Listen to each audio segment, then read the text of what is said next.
The reason that I'm okay with it getting wrong is because that's kind of the point, right? Is language is really, really tricky stuff. Tommy got us started on this track a little bit about how language is used online. And so I thought it'd be interesting to start this slide with words I don't know. So I went to find some words that I didn't know, and I found some. And I'm probably going to get them terribly wrong too. So we're all in the same boat.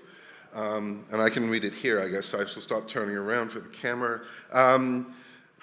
Iktarpak, an Inuit word. Look at that. It's the feeling of anticipation when you're expecting someone that leads you to constantly check to see if they've arrived. Do you have a word for that?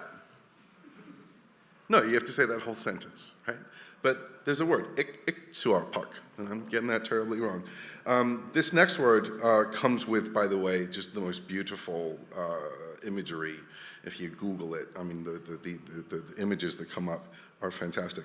Komorebi, possibly incorrectly pronounced, Japanese term specifically for sunlight filtering through the leaves of trees.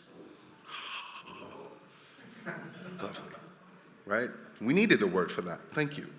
So Hiraeth is a Welsh word that we say is untranslatable.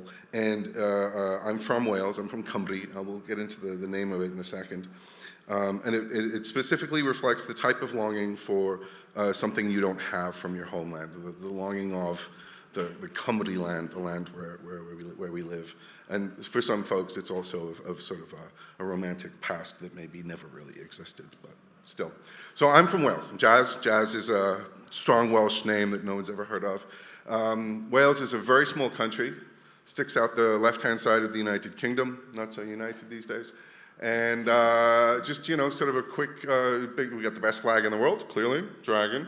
There's some sheep. You probably won't see any more sheep today. I just want to get some sheep up there for now. Castles, water, beaches. We have our own funny words, right? So caca and chocolate, I'm supposed to look down there, bisgeddin, put in rice, fruthiai, and so forth. Home to the longest place name in Europe, I believe. And I don't need to look at it to say this, I can just look at you and you can go, you can say that.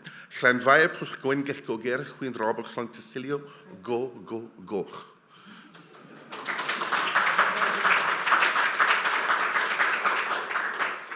So, Wales, funky little country. I love it. 3 million people, 12 million sheep. Don't mean to go on about the sheep.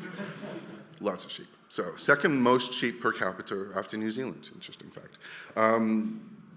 Wales. You might have heard the name Wales. You might have heard Pays de Galles, Gales, Galer, something like that. But the word that we say is Cymru. Cymru is a Celtic word. We speak Cymraeg.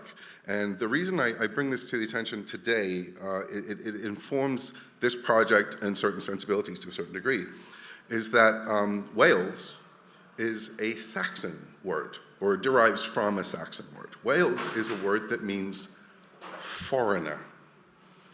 It is the English word for them. Cymru is the Celtic Welsh word for us. And I find it incredibly interesting that,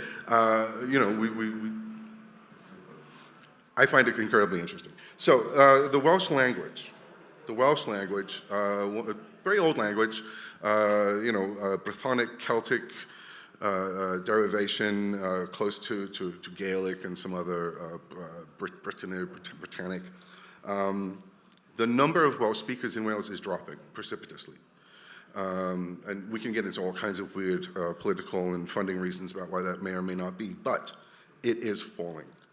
And one of the things that the Welsh government is trying to do is to increase the number of Welsh speakers by pumping up energy and funding into schools, bilingual schools, and various bilingual efforts to get 1 million Welsh speakers by 2050. Sorry, it's really dry up here in the Alps, so I have to... Been in Wyoming.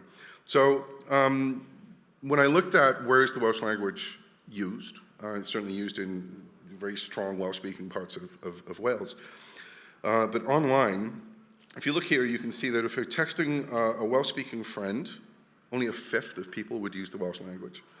Emailing, about a fifth, and then Facebook and Twitter, some usage, which is a little bit interesting. They do have some language support in there, and there is a big enough sort of base of people to have a community where you can do that Welsh language talking. But on other social media, 5%. And so what powered, my desire to put something online that supported Welsh alongside English with that equity was to create a space where there was digital equity for the language. And this is a quote, language equity is not just about communication, dignity, visibility, and the right to belong, because language is such a personal thing about how we communicate, right? There are 3,193, that number's probably gone up since I did the slide, languages endangered today. And there's various, I don't know what's going on. Is that good? Is that bad? And there's slapping going on back there.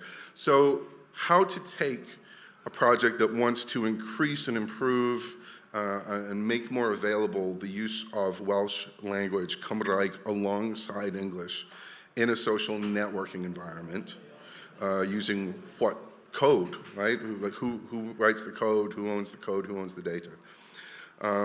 So the Fediverse and everything that who here, anyone here not have a Fediverse social account of any kind? Oh, that's terrible, I'm putting you on the spot. Who here does have one? Okay, I'm not looking hard to see if anyone didn't put their hand up, but, okay, so you kind of get it, right? There's the decentralized nature of those services means that those services can very quickly reflect in an open and transparent fashion the mores and the social principles and the social norms of the community that puts that service online, right? And so Fediverse gets you to that self-governance. It gets you to cultural competence. It gets you, this is a map I keep of servers that are specifically placed online to provide specific service to a language or a locale, possibly an institution, and you can see the spread there. That's covered up a bunch of it, but that is what really makes the Fediverse an ideal seeding place to try and build these kinds of communities, because you're not cloistered by large platforms and their desire or lack thereof to service endangered languages. So very quickly, I made a thing called Toot.Wales. Have you tooted today? Toot.Cymru, toot. Needed to pick a name, needed to pick something to get community around. Toot is a sort of a proto-Welsh word, a little circumflex, toot, but it sounds like toot toot, and it sounds like toot, and it also sounds like the Welsh word for small. We did microblogging, dut. So pick a domain name. Had to pick a domain name in multiple languages. That was fun. Trying to get a domain name with a circumflex in, that's fun too. If anyone wants to talk about multilingual domain buying, see me after. And of course, bilingual moderation. If you're going to support second or third languages, you'd best have people who know what your members are saying on your servers. Make it fun. Add some accounts, do the outreach, start building the community. Don't expect everyone else to do it for you. So we went out, we found English and Welsh language news sources, weather sources, sports. We have sports clubs, sports teams. We have music clubs, performances, all this kind of thing, sort of building the community, having something to even look at and talk about. And then, oh, there's more sheep. So certainly, Wales, sheep, the sheep certainly show up on the server.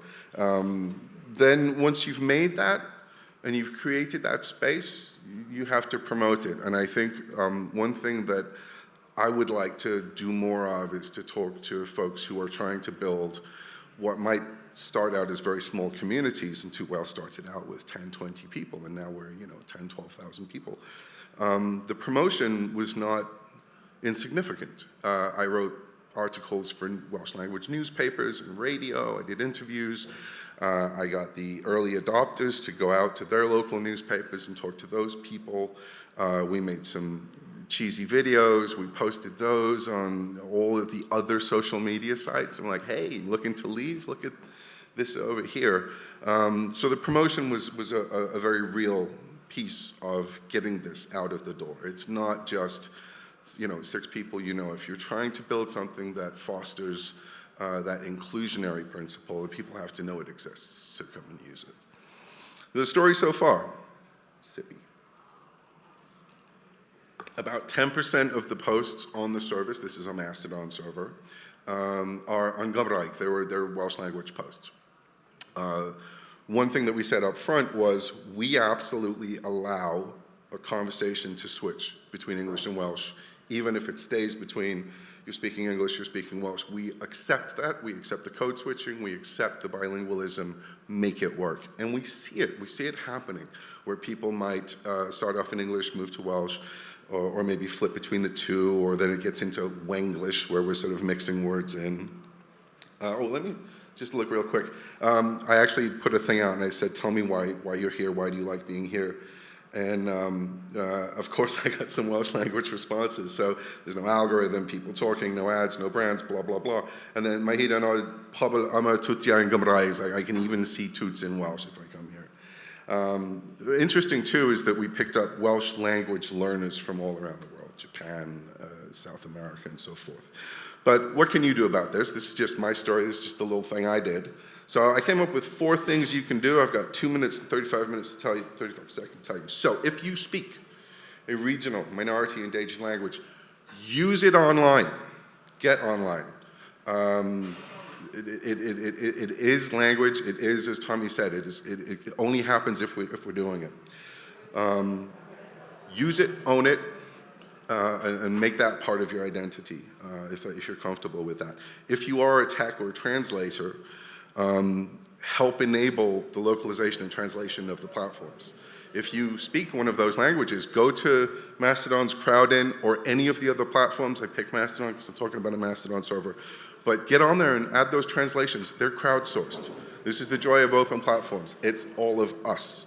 And we can just do stuff. So just go and add that translation. If you are part of a language organization, a language learning organization, or any kind of activism around endangered languages, bring your community here. We will help you. Talk to Michael, talk to Newsmast, talk to me, talk to anyone you know who's done this, and we will help you do that. And if you're a policymaker or funder, hands up if you are. I don't think you're here. All right, never mind that then. Okay, so now you.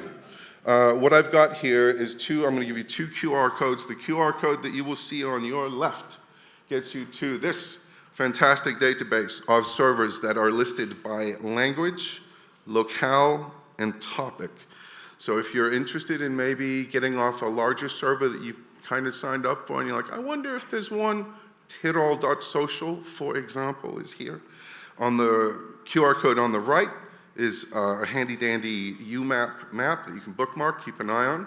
I will give you 15 seconds, 12, 13, 12 seconds. All right, I'll also show them to you after because I really need this 30 seconds. November 7th is Divided-On Day. You all said you have a Fediverse account. Every November 7th, the Fediverse drowns in sheep. It's not an accident that these sheep crept in. Sign in now. Become part of the global movement that you profess to be. Search for Divided-On, search for sheep, search for me, search for anything, and go boost yourself a sheep and make following some sheep pictures part of your Fediverse day. You will never regret it. Thank you.